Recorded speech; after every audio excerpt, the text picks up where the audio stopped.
আজ পশ্চিমবঙ্গ বিধানসভায় মেনশন পর্বে মাননীয় ডেপুটি স্পিকার স্যারের মাধ্যমে রাজ্যের ভারপ্রাপ্ত যুব কল্যাণ ও ক্রীড়া দপ্তরের মন্ত্রীর কাছে আবেদন করলাম। রাজ্য সরকারের বেশ কিছু দপ্তরে স্পোর্টস কোটার রিক্রুটমেন্ট হতো, যেটা বর্তমানে প্রায় বন্ধ হয়ে গিয়েছে। রাজ্য দপ্তরের ক্রীড়া কোটায় পুনরায় নিয়োগের দাবি জানিয়ে এবং প্রতিভাবান উঠতি খেলোয়াড়দের জন্য, প্লেয়ারদের জন্য বৃত্তি প্রদানের আবেদন করলাম।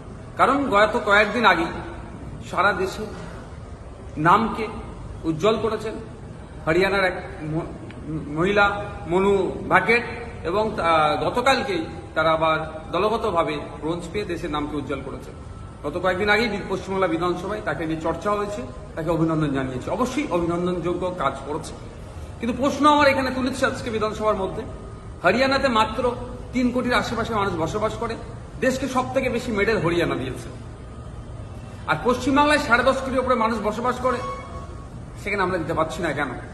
ভাবতে অবাক লাগছে। আমি বিধানসভাকে বলেছি 117 জন প্যারিস অলিম্পিকে এবারে অংশগ্রহণ করেছে ভারতবর্ষ থেকে, আর ওয়েস্ট বেঙ্গল থেকে মাত্র 3 জন গিয়েছে, হরিয়ানা থেকে 25 জন, পাঞ্জাব থেকে 20 জন, তামিলনাড়ু থেকে একটা হেড সংখ্যায় মানুষ গিয়েছে।